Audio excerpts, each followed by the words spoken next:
ଜୟ ମା ଶାରଳା।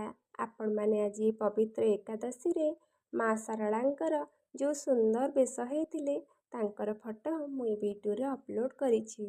ଆପଣମାନେ ଏ ପବିତ୍ର ଦିନରେ ମାଙ୍କର ବେଶ ଦର୍ଶନ କରି ହୃଦୟରୁ ପ୍ରଣାମ ଜଣାନ୍ତୁ। ଆପଣମାନେ ମାଙ୍କ ପାଖରେ ଶରଣ ପଶି ଆପଣଙ୍କର ଦୁଃଖ ଜଣାନ୍ତୁ। ମା ସବୁ ଠିକ୍ କରିଦେବେ। ଆପଣଙ୍କ ଦୁଃଖକୁ ଦୂର କରିଦେବେ, ସବୁ ସୁଖରେ ପରିଣତ କରିଦେବେ। ଆପଣମାନେ ଅଧୈର୍ଯ୍ୟ ହୋଇ ମନ ଦୁଃଖ କରନ୍ତୁନି। ଧୈର୍ଯ୍ୟର ସହିତ ଆମେ ଚାଲନ୍ତୁ ମାଙ୍କୁ ଡାକିବା।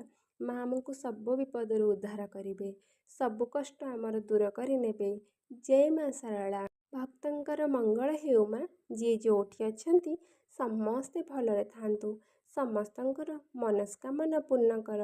ଜାଣତ ଅଜାଣତରେ ଯାହା କିଛି ବି ଭୁଲ କରିଥିବେ ମୋର ସବୁ ଦୋଷ କ୍ଷମା କରିବେ ମା। ଆପଣଙ୍କ ପାଦ ତଳେ ମୋ ଶରଣ ପଶିଛି ମା।